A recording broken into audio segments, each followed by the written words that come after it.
Well, TJ Dembinski is here, the fourth-round pick for the Newport Dragons this year. And so this, of course, reunited you, TJ, with your former college teammate, your former high school teammate, one of your good friends, Mr. Spencer Lovejoy. So you go to Newport, your family lives there. It's kind of a bit of a homecoming for you. What was that like? Take me through that draft weekend in Nashville. You participated kind of in the exhibition that was going on earlier in the day. And then you hear your name called in the draft. You're not necessarily playing at the professional level right now, but still, that must have been pretty cool for you to be involved with NSL and just play on the open squash glass court yesterday in NSL regular season action. Yeah, it's very cool. I love the game, and it's been a huge part of my life since the age of 6. And what's, I think, doubly fun about that is that I've shared the game with Spence on a lot of different levels, where we grew up playing together, we then played in high school together, we then played in college together, and we even played our inaugural National Squash League season together. So it's fun to do that, and then to do that in Newport, where my family moved during COVID, was a special treat. My nephew got to come watch, my whole family got to come watch. It was very special. Yeah, that's very cool. And so I want to talk about your relationship with Spencer, because I think it's so cool, and it is pretty rare. Squash is such a solo sport in so many ways, especially in the junior ranks coming up, and it is a very individual sport, but then you bring in the team component, and everyone loves the team component. When you talk about international competitions in college squash, and a guy like Andrew Douglas says he wishes he could be an eternal college squash player, and he loves it. So you've had a lot of experience, obviously, with the team format between high school, college, and now the NSL, and Spencer's been on that ride with you the whole way, and you guys have fostered this great relationship. Do you remember the first time that you guys met? I actually don't. His dad used to pay me $5 to get on court with him. Really? For 45 minutes after That's school funny. every day. So And how old were you guys then? we were probably 10 years old and 7 years old. Okay. Wow. So we've known each other for a long time. There's some great photos of us, because obviously there's a slight height differential. Yeah, and a little bit. There's some photos of us from when we were much younger, of him coming up to maybe midway in my stomach before either of us hit puberty. But we've always had a slight height differential. Okay, forever. That's funny. And so Spencer told me, I heard this through the grapevine. Well, I just gave up my source. Maybe I shouldn't have done that. But you tell me if this is true. Every day on the way to high school squash practice, that Spencer or your mom would drive both of you, and you would just bang out a loaf of bread in the car every day, yeah. a baguette every single day in the car. I'm very proud of my high school dietary habits. I would have a loaf of bread every day, and I had a gallon of milk every day. And it wasn't until I got to college that I stopped drinking a gallon Why? of milk. I just loved it. You're just a big milk guy. Are you still a milk guy? I'm not, is the funny thing. I have milk in my coffee, but after that, I don't drink milk. That's crazy. You know, there are a lot of big milk guys on the PSA World Tour. I don't know if you know this. Do you know who these people are? Who are they? Let me give you the quiz. So I interviewed Nathan Lake many moons ago for the first time. He's become a good friend of the program. I've had a couple chats with him. Big milk guy, to the point where Jonah Barrington, growing up, wanted to be a milkman. And Nathan Lake idolized Jonah Barrington, and he's like, I want to be a milkman, and a pro squash player, and he wanted to do everything. And there's a great video on YouTube. He has a sponsor. I forgot what they're called. I don't want to butcher it, but he's sponsored by a dairy company, and they paid for him to go at 4 a.m. and deliver milk for a day, for 4 hours. And after that, he said that killed his dream. He never wanted to be a milkman ever again. But Nathan Lake is a big milk guy. And then I interviewed Patrick Rumi, and he told a great story about he was rooming with Nathan Lake, and they both kind of had this stepbrothers moment of they were unpacking, and Nathan was like, "Hey mate, do you mind if I put these gallons?" He had 2 gallons of milk that he brought with him to put in the hotel refrigerator, and Pat Rudy's they kind of both. He brought the milk jug. He's like, "Do you mind if I put my 2 gallons of milk in the fridge?" So there are a lot of big milk guys on the Pro Squash awesome. World Tour. So Well, I'm flattered to be in that company. I think being described Right as a big milk guy, that's a very fun description. I'll go big with that. milk I want that on guy. the back of my shirt. TJ Dembinski, big milk guy. BMG, absolutely. So the rumors are true that you did eat the baguette every day. It was a baguette, or am I getting It was a the baguette type from of loaf Nika's wrong? Market in New Haven. Okay. Give him a little plug. If you're ever in New Haven, go to Nika's Market on How's Orange the Street. pizza, by the way? I've Pizza's never been world to New class. Haven. It's the best pizza in the world. I'm sure. And we have New Haven style places, of course, in Michigan that are my favorite. I don't do the deep dish with Chicago. I tried some pizza here, it was good, but I'm waiting for New Haven, because I feel like that's gonna be You gotta go to Sally's Pizza when you're there. Okay. Next Sally's time you have Pizza, to I'll yell remember. Jim for some squash. Sally's Pizza. Okay, I will keep that in mind. Maybe I'll be at the St. George's School next year for the Newport home match next season.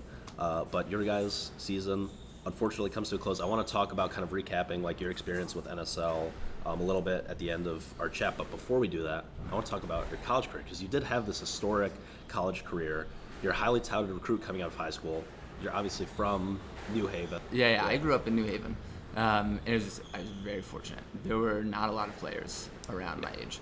There was a guy named Richard Soper who was kind of the same level as me. And actually, I won nationals in U15s. I think he came in fourth. So we were roughly training at around the same level. And he went to boarding school, which hurt his game a little bit. And then for a long time, I didn't have folks to train with because Spence was so much younger. That there was just a physical difference that was tough to overcome at that age.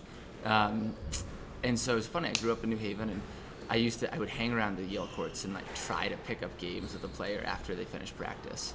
And then, when it came time to get recruited, I lived for a long time. I lived in Columbus, Ohio. Yeah. And I would go to the Ohio State squash matches, the Ohio State football games. And I would joke that growing up in Columbus and going to Ohio State is roughly the same as growing up in New Haven and going to Yale for squash. Really? I mean, if you growing up in Columbus and going to Ohio State for football, this is obviously a slightly different scale, slightly different size of crowd in the stadium. Right. But I knew that I wanted to go to Yale. Yeah. And it was funny. I remember I started to get recruited, and Dave wasn't offering me a spot, and I was kind of confused because I knew that I would play in the top 9 and be an immediate contributor to the team. And then it was funny. He said, "No, I want you to explore other schools, make sure this is actually where you want to come, and we want to see where the rest of the recruiting landscape sort of falls." And so I went and visited Harvard, and I ended up getting an offer to go there. And I said, "You know what? I think this is where I'm going to go." And I called Dave that Sunday night, and I said, "Hey, just so you know, like you've been a wonderful advocate for my whole game, my whole life, and I can't thank you enough. Obviously, I understand that there's not a spot for me, and just want to say thank you, and I think I'm going to go to Harvard." And he obviously freaked out and said, no. And within 24 hours, we had the whole thing sorted out, and obviously the rest is history, and I ended up going to Yale. There you go. And what are you thinking on that phone call? Like, tell me a little bit more. What did he say? And are you kind of like overcome with emotion and your mind's going in all these different directions because you have your heart set on one thing and then you come to terms with the other, and then you're like, wait, like, am I being played here? What's going on? I think that was where I lost some naivete, and I realized the power of leverage and negotiation for the first time ever, where he had all the power prior to that, and the moment that I had a little bit of leverage over him was the moment that the power dynamic shifted. Yeah, it's a good lesson for kind of what you're doing now in finance and business and whatnot. So that is funny. It's like, well, Mike Way's got okay, he's like, it's gonna scramble a little bit. Yeah, that's funny. So why were you in Columbus? So it's actually a funny story. It relates to squash. After I graduated college, I went to work at UBS in the investment bank, and kind of quickly discovered this whole thing called technology my first year on the gig, and I had no exposure to that in college.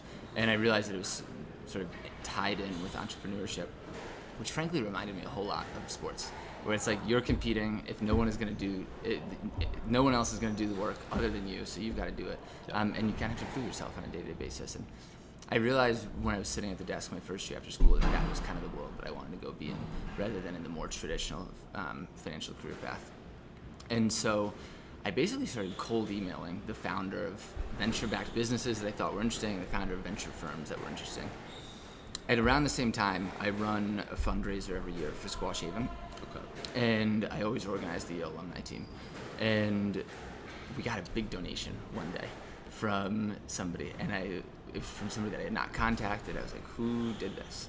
And I ended up Googling him, and he was a guy that had played squash at Yale probably 15 years prior to me. And I shot him a cold email, and he just started venture firming in Columbus, Ohio, of all places. And we ended up jumping on a phone, hitting it off, and the rest is history. And ended up moving out there to work at the firm for what was supposed to be 2 years.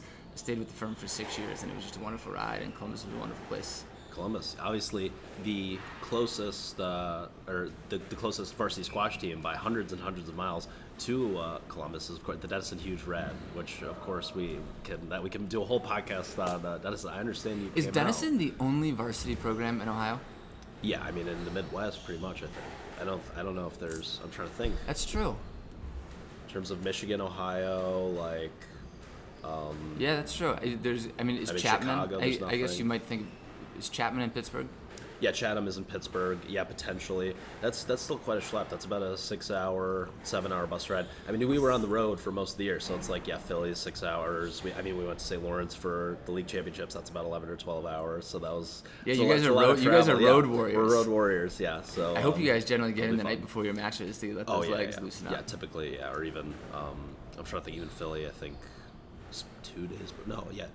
Yeah, so, yeah. Usually we were. Well, I think one time we did have to play like same day, but typically, yeah, we get in early, and that's been a great experience for me playing college squash. It's taught me so much about like I feel like it will prepare me for kind of life after college. And I mean, what are the biggest things that you kind of took away from your college squash playing experience? And obviously, you kind of knew by your senior year, like you don't want to do the pro thing. You're gonna go kind of do your own thing. Like, what were some of the big positives that you learned that have helped you off the court? Yeah, well, it's funny. So college squash is a unique beast for the average, like for a squash player, because I think up until that point, our entire squash careers it's a very solitary endeavor. Yeah. You go to junior tournaments, typically in a car, driving up and down the New Jersey Turnpike with your parents, and you're kind of in your head the whole time, and you feel like you were just doing it. It's on a solo basis, or maybe with your mom or your dad, or whoever's driving you. And college squash is the first time ever that you feel like you've got this support system built in. Absolutely. And you've got folks that you can rely on. And so I totally identify with what Andrew Douglas said about it. He wished he could be a college squash player forever. I would say by the time that I finished my junior career, I was somewhat burnt out. Like there was it became a lot to get up for every weekend, knowing that you were going to probably play one of the same 3 guys in the semifinals, and one of the same 3 guys in the finals. Yeah. And those guys are both competitors, there's friends, they're like incredibly fraught relationships. So one of my best friends is a guy named Devin McLaughlin, who I've played over 20 times at this point in our careers, and I'm in his wedding next weekend. But he was also first and foremost a competitor along the way. And by the time that I was a senior in high school, I was ready to be just done with that. And then I got to college, and it was like this shot of energy into the game for me, where all of a sudden, you're not just playing for yourself, you're playing for the 8 other guys that are in the top 9 that day, but also the 14 other guys that are on the team with you. Yeah. And you kind of get attached to the alumni base, and you feel like you're playing for them, and you want to keep that legacy going. And it's just a very cool experience that, frankly, I think gave me a newfound love for it after the junior game. I've heard people talk about, and I do my podcast with Gilly, and we always ask people, what's your favorite part about college squash? And I've heard all these great answers, and they all make sense.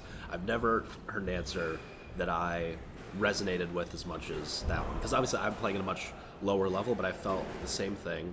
I hadn't played on a competitive sports team since 6th grade. Mm-hmm. It's a very kind of solo journey. It's me and my dad in the car on the way to tournaments, kind of doing the Midwest circuit, the Chicago, the Cleveland, the Cincinnati, Buffalo. Maybe I'll go out east once or twice a year on occasion. But it's like by senior year, I wasn't even sure if I was going to play in college.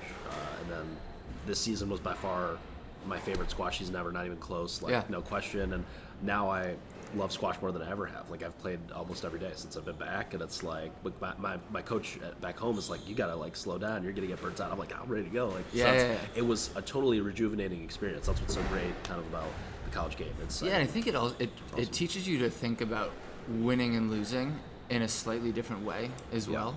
Where in junior squash, if you win, you win, and if you lose, you lose. Yep. In college squash, in my junior year, we won the national championship. Yeah. And in the finals that day, I lost my match. And it was this funny thing where you get off the court and you're devastated, but you can only be devastated for 30 seconds because you then need to quickly rebound and go get loud for your teammate who's still on the court, who has a chance to put a point on the board for you. Yeah. And that's a very cool thing where in a lot of ways, like when you're playing an individual sport, there aren't many opportunities to feel like you're playing for something that's larger than you.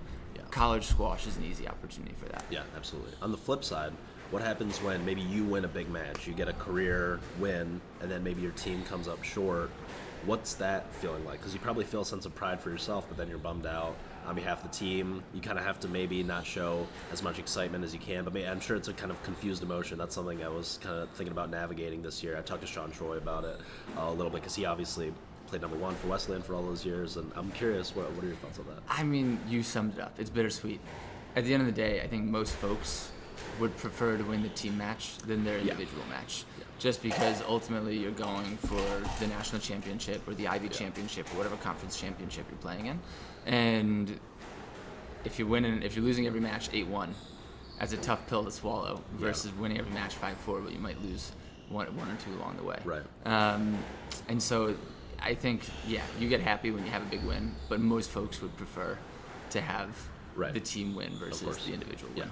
And so at Yale, you mentioned it, you won the national championship. That was your junior year, correct? Junior year, yeah. Okay, so tell me, what do you remember about that season? Because I have this stat pulled up. Since 1994, so in the last 30 years, there have only been 3 occasions in which either Harvard or Trinity did not win the national championship. So one would be Gilly and Penn last year, who won it for the first time ever. Who, by the way, I was very happy won. Gilly, that was long deserved. Yes, absolutely, and he loves it. And I was just talking to Bill Buckingham last night, and they're talking about, like, who would be a good replacement for the U.S. national team coach, and we're talking about all these prospects, and Gilly came up, and Bill said, which is correct, they will have to drag Gilly's dead body out of Penn before he ever leaves there. He loves it. No, I think Gilly is the archetype of a college coach. He brings the energy that the team feeds off of. He's a former player for that program. Penn's really lucky to have him. Absolutely, 100%. And they got Sue Crawford and Jack Wine, and the whole staff is fantastic. So obviously, big congrats to Penn. The other one being 2012, Princeton under Bob Callahan, and that was the Todd Harity team, and they had a great kind of run in the 2010s there. And then you guys in 2016. So take me through that season, because obviously it was historic. It's the first Yale championship since 1990 on the men's side. Yep. What went into that big effort for you guys to win it all in 2016? It's funny. That was a special season, and it was after a really tough season for us to swallow. So my sophomore season, and obviously everyone writes the history books in their own way. But my sophomore season, I felt like we were far and away the best team in college squash. We had the exact same team that we had my junior season. We didn't graduate anyone between those two, but we also had, actually, my good friend Joey Roberts is going to get very upset with me for saying that, because he did graduate after my sophomore year. But we also had Joey in the top 9, and then we had Edward Columbia, who was a highly touted recruit, a longtime competitor in junior squash, and he played number 4 my sophomore season on the team. And he did not play my junior year. So we ended up being down 2 guys, and we won Ivy scrimmages that year, and we ended up having our number 1 that season and our number 3 that season go down with season-ending injuries prior to the first match. Oh. So we ended up just being hampered, and I think we came in 6th that year at nationals, despite the fact that I thought we had a great team that should have been competing. We knew that junior year was our chance to do well, and I would say from day one we were bought in, and it ended up just being this run where I think along the way we built confidence and conviction that we had a chance to win, where every win gave us more confidence and gave us more momentum. And there were just a lot of great people along the way. Like Sam Fenwick was the captain that season. I think he deserves a huge amount of credit for keeping guys focused and pushing everybody. And then frankly, it was like one of those things, it was a team effort where I played 2 on the team. Our top 3, we struggled. We were all good players in the scheme of things, but also all of us, I think, were second-team All-Americans, and pretty much everyone we played that year in those matches were first-team All-Americans. And so there's a huge amount of pressure on the bottom 6 to perform. And I think credit to those guys. Like, they stepped up every day when there was a huge amount of pressure on them, and they did well. Yeah. So obviously that's so cool. You can say you're national champion. It's something that's very rare for people that are graduates of kind of Harvard or Trinity in the more modern era. So obviously, huge congrats. And I saw you still have yesterday. We were at TJ's for a little function, and in your bedroom, kind of peering in, you have that CSA Nationals shirt, and it's signed by I presume all your teammates, and so it's obviously still holds a pretty special place in your heart. So pretty cool. Yeah. Tell me about Dave Talbot, who obviously rest in peace, the late great Dave Talbot, who was at Yale for 38 years. And I was talking to Spencer a little bit about this the other day. He said that Dave's a great squash coach, but he's really more of like a father figure, and he's more of a mentor. Is how Spencer saw him. What was your relationship like with Dave, and kind of how did you find working with him, and eventually captaining his team senior year? Yeah, I would say that's totally accurate. I think all coaches have different strong suits. Dave's strong suit was that he was a wonderful people manager. He grew up playing the hardball game, and so there were just parts of the softball game that were different than I think what was intuitive to him. But he overcame that by just really understanding people and the players on the team and what motivated them. And that was his strong suit, where he knew when to rest guys, he knew when to push them, he knew when to ride people, he knew when people weren't giving it their all. And he didn't really take shit. But he, at the same time, gave people a huge amount of room to be themselves. And I think like he always would talk about it, that college is a special point in people's lives, where for a lot of folks it's like their first time on their own. And it's a place for people to kind of come into themselves. And so he always made room. He always gave people a huge amount of room to do that, while at the same time knowing they had to buy into the team if they wanted to be part of it. Yeah, that's well summed up. And do you have any kind of funny maybe stories or anything like interesting kind of from your time there as it relates to Dave? Because he is a bit of a kind of like wacky character, it seems like. Yeah, he's a character. Yeah. So my freshman year, we played Harvard, and you'd probably kill me for sharing this story, but so my freshman year we were playing Harvard, and I was playing a guy named Gary Power that it's funny, I'm sure if we got together today we'd get on great over beer, but for whatever reason we didn't get on great. We both grew up in Connecticut, kind of played at the same club growing up, and he was a few years older than me. I think it bothered him that I was beating him, and we had lost the match to Harvard at that point, but we were the last ones on the court. And it was sort of like 8 p.m. on a Friday night. Both teams were all watching us, and the match got very chippy because there was a huge amount of pride on the line between the two of us. And I think at some point in the third game, there was some blocking going on. I won't say who started it, but there was some blocking going on, and it got pretty ugly. I remember Dave walked on the court and said to both of us, he goes, "If you guys don't start playing clean, we're going to shut this match down." And we ended up winning that third game, and we walk off court, and Dave turns to me and goes, "You're in his head. Keep it up." and that just summed up Dave. That is very funny. Wow. Yeah. It kind of like, that's exactly like knowing who you're talking to and knowing the different guys on your team who needs to be pushed when and pushing all the right buttons. Dave was awesome. Dave was just a great manager, and wow. He was a weird combination. He was a friend, he was a father figure, he was a coach, he was everything. Yeah. So senior year, you didn't win the national championship, but probably a special year from you. Your captain, and then Spencer shows up. So what do you remember about senior year? And then maybe give me some good freshman year Spencer stories. Because I played behind him the first few matches. At that point, I was still used to beating Spencer. Unfortunately, I got ahead of him by the middle of the season. But that whole season was awesome. I think to some extent, it was disappointing. We lost 2 of the top 3 from the national championship winning season, which was just tough to overcome. Right. Spence obviously did his part in helping erase some of that, but it was a special season. And I think it's a funny thing, those guys that were on that team with me, frankly, those guys that were on the 7 years of guys that I played with. You think about it, you're a freshman, you've got 3 years of guys older than you. You have your class, and then by the time you're a senior, you have 3 years of guys that are after you. So you kind of overlap with a lot of teammates. And from all those guys are all my best friends to this day, and I feel like I could call any of them at 3 a.m. on any night if I needed something, and they'd all be there.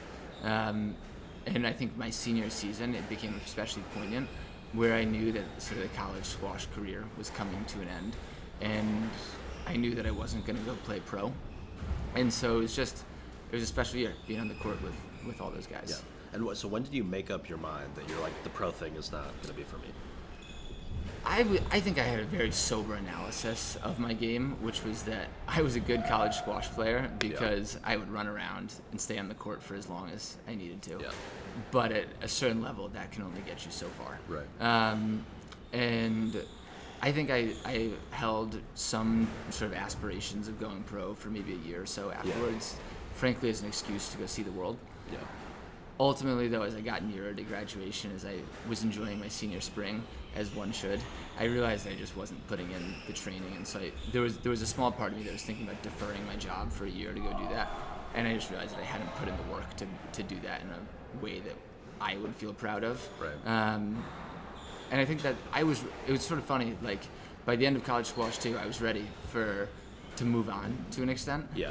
And then the moment that I had my first job after school was the moment that I fell in love with squash again. And I was like, wait a second, that was my job for the last however many years. Of course. And that was so fun. And I think I've since fallen back in love with the game after being a little bit burnt out of it by the end of college. Yeah, you kind of like snap into that realization of like, wait, this is not what I'm going to be doing all day anymore. Like, Totally. It's totally. And how was that for you? Like, what do you remember about nationals? Obviously, your last match, you guys didn't end up getting the result you wanted your senior year. So my senior nationals, I played still the most heartbreaking squash match of my career, where we lost to Harvard in the quarters.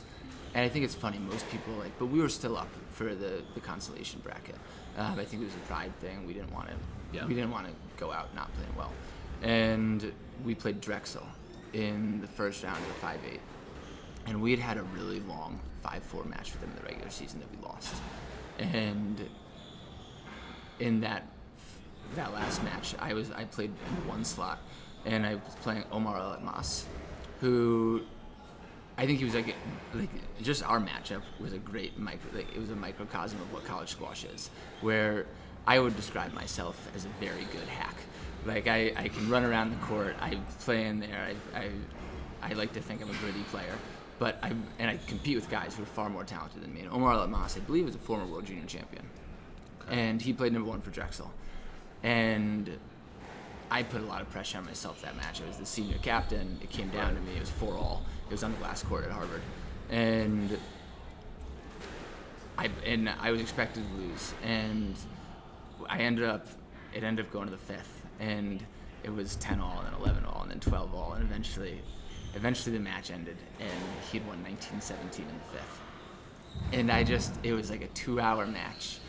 And I remember being pretty devastated about that afterwards, but also that was just like college squash. I have this distinct memory of one of my teammates, Max Martin.